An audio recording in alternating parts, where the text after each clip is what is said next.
number, please. Hold the line. Hello? International switchboard? Rome for Vladiviste. Rome, Vatican 65. Please hold.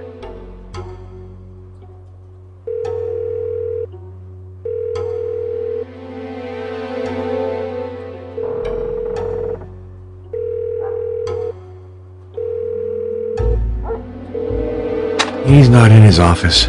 I'll call back later. Meanwhile, let's go see Janos at the Castle of Twilight. That will give me something else to think about.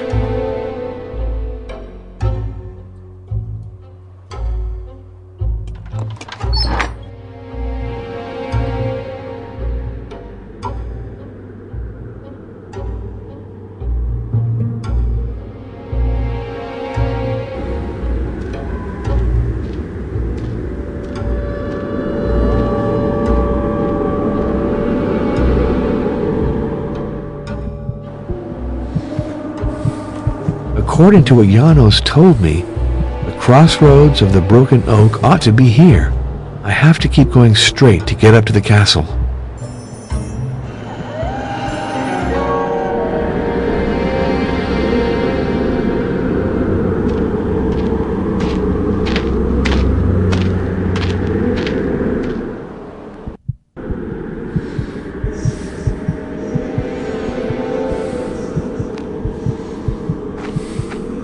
Hello, Janos. Welcome to the Castle of Twilight. These ruins are impressive, aren't they? Imagine this edifice before the war, when the erect ramparts had been standing for centuries. The Dragoman family, which reigned over Transylvania in the heroic age, lived here. Its most famous member was Vlad Tepes, hero of the war against the Turks. A magnificent sovereign, and a passionate subject to study. I think he's the greatest prince Transylvania ever had. No, the building is much older, but Vlad Tepes enlarged it by adding the outer walls. It was lived in until 1900, when the last owner died without any heirs. This sundial adorned the entrance to the castle. A bullet shattered it, and a piece is still missing. I searched the whole area without finding it. That's especially annoying.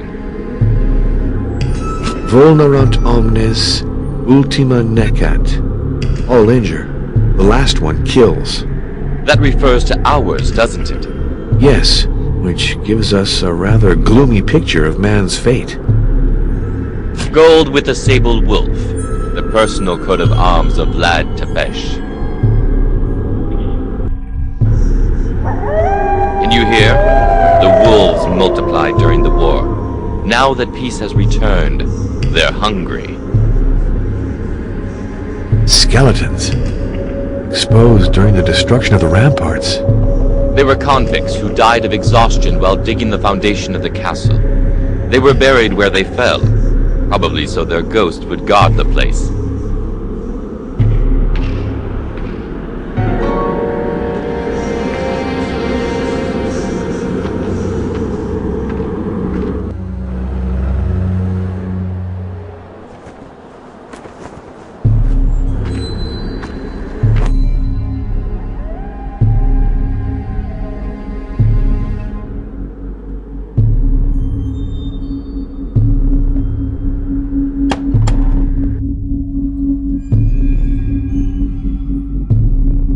I can't borrow this without permission.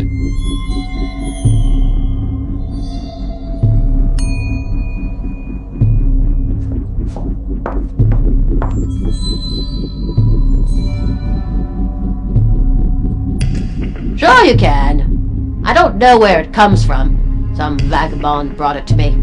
I gave him a meal in exchange for it. My way of being charitable, I guess.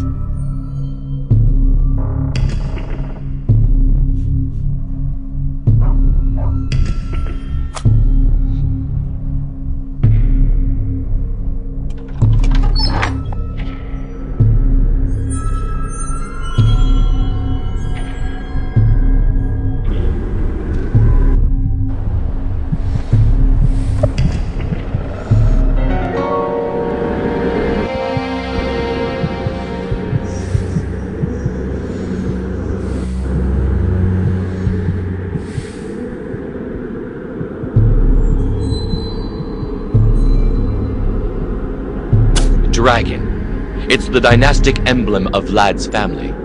Where did you find it? A vagabond gave it to Ozana. Perhaps I should return it to her. No, but its place is here. The person who took it had no right to pillage these ruins. I must admit, you're right.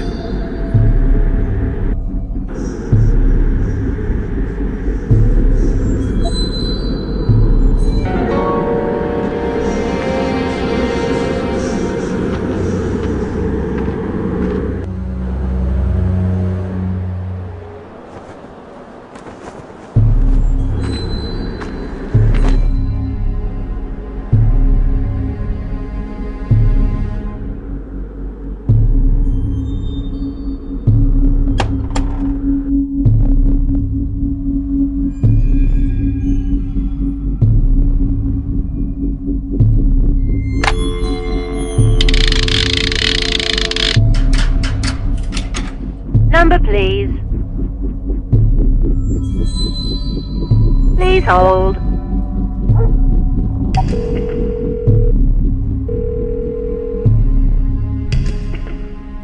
This is Cardinal Felicio Briganti. This is Father Arno Moriani, How is your investigation going? a journalist friend of Martha Kelugaro, has a strange story to tell. He maintains she was assassinated by a dark power. What? And what do the police think? According to them, the reporter is a pathological liar, and Martha wasn't right in the head. As for me, I'm coming to more or less the same conclusions. I have proof that Martha believed in vampires and kept them away with the sacred host. How could that be? The file seemed so serious. What a disappointment. And as for those vampire stories, tell me, was the parish priest aware of this? Yes. And he did nothing? Said nothing? Well, that is... Don't tell me he took part in these magical rites. In fact, yes. Good heavens! And was he paid for that? I have no reason to think so. He seemed entirely disinterested and sincere to me. And he's very sick. Well, rest assured that I don't want to incriminate him personally, but we have to react at once, or people will say the Catholic Church encourages superstition. Stay near your phone, please, Arno. I'll make 2 calls and get right back to you.